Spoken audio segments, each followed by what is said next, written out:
महोदय,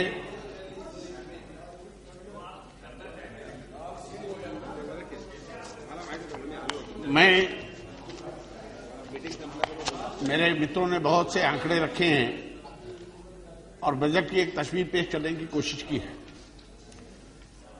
उनको दोहराना नहीं चाहता,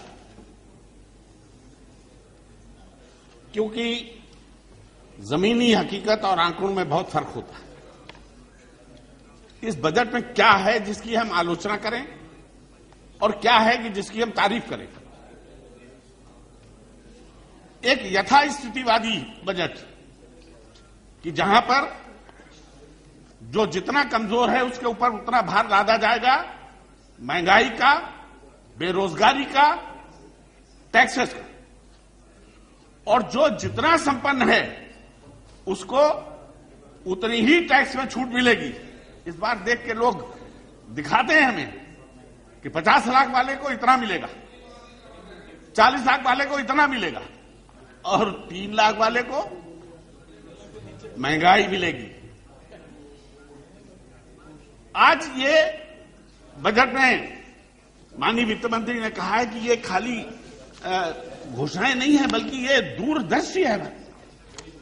मुझे पता नहीं कि कितनी दूर की दृष्टि है। क्या जरूरत है किसी आई स्पेशलिस्ट को दिखाने की कि वो दृष्टि में कहां है। देश के सामने जो भयंकर संकट सामने दिख रहे हैं, वो संकट बढ़ाने के सारे बीज इस बजट के अंदर मौजूद हैं। महंगाई, ये कहकर कि मानसून इंद्रदेव की कृपा पे अब महंगाई निर्भर है, तो ये पार्लियामेंट, ये मंत्री, ये सब बेकार है। हम इंद्रदेव के मंदिर में चल के प्रार्थना करें, इंद्र भगवान हम पर कृपा करो, आपकी कृपा से हम बच पाएंगे, ये हमें नहीं बचा सकते। टैक्स नीति के बारे में कौटिल्य का जिक्र बार बार आता है, लेकिन एक बिंदु उसका छोड़ देते हैं। कौटिल्य ने यह भी कहा था कि राजा को जनता से कर उसी प्रकार लेना चाहिए कि जैसे मधुमक्खी फूलों से रस लेती है और बाद में वो शहद में कन्वर्ट करके समाज को दे देती है। ये बात कहीं नहीं है। सारा बजट अगर आप देखें तो कर्ज और खैरात, न इसमें कोई स्वाभिमान है, न मानव अधिकार की रक्षा है, न इसमें रोजगार का सृजन है, खैरात है, गांधी जी का नाम लिया जाता है। मुझे लगता है कि इतने बड़े बड़े अर्थशास्त्री यहां पर हैं, हमारे प्रधानमंत्री जी अर्थशास्त्री हैं, वित्त मंत्री जी अर्थशास्त्री हैं, गृह मंत्री जी अर्थशास्त्री हैं, योजना आयोग के अध्यक्ष अर्थशास्त्री हैं, और जाने कितने हैं। तो ये सारे अर्थशास्त्री, ये भारत की अर्थव्यवस्था के बारे में इनके कोई जानकारी नहीं है। यहां पर लोगों ने, मैं उदाहरण देना चाहता हूं कि एक बिल्कुल बेपढ़ा लिखा फकीर था, कवि, जिसका नाम था कबीर। वो शायद इन्हीं लोगों के लिए कह गया था कि तू कहता पुस्तक की लेखी और मैं कहता आंखों की देखी। कितना बड़ी फिलॉसफी है जो दो शब्दों के अंदर उसने कह दिया।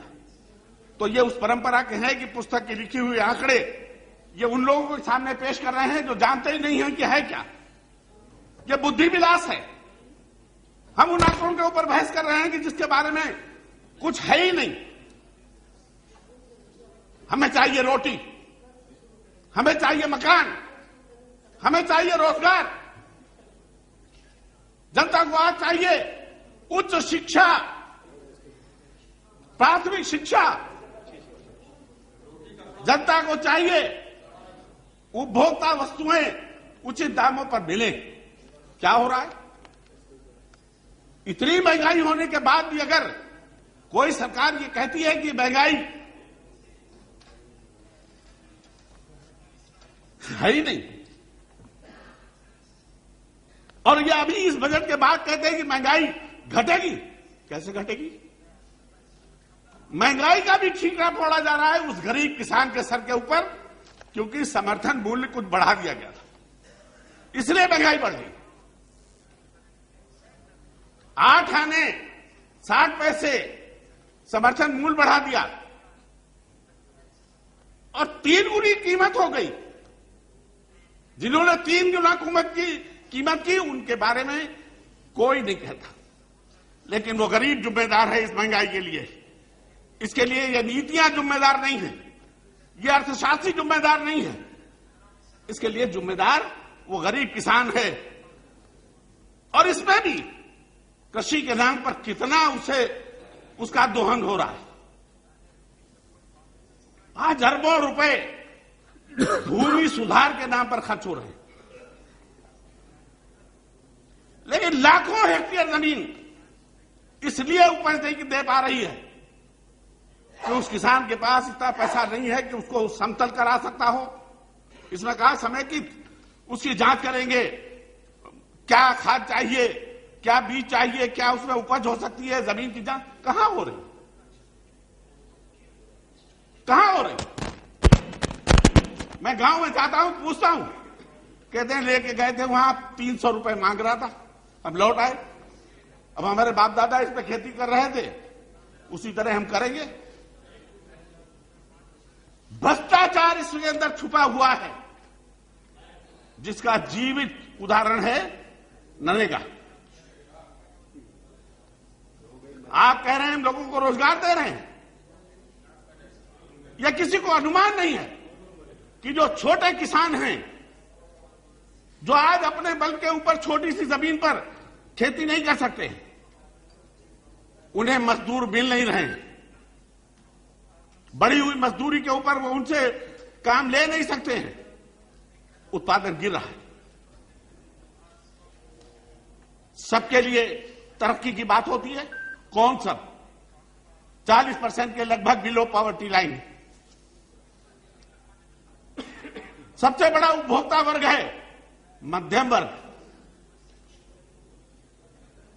सर्विस पेशा।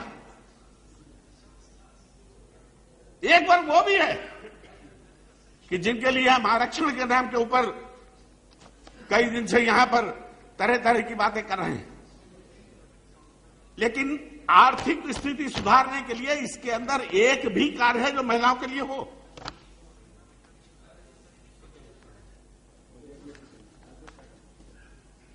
युवा आज उच्च शिक्षा लेने से वंचित हो रहे हैं। इतनी फीस कहां से आएगी, कैसे वो देंगे? उस पर भी बैंक से कर्ज की व्यवस्था है। जहां कौटिल्य का नाम लिया जाता है, वहीं एक और भी व्यक्ति हुआ है, चारुवाक। वो चारुवाक ने ये ऋण की व्यवस्था सबसे पहले उसी ने उसका समर्थन किया था दुनिया में, कि क्या चिंता करते हो, यावत जीवित सुखम जीवित।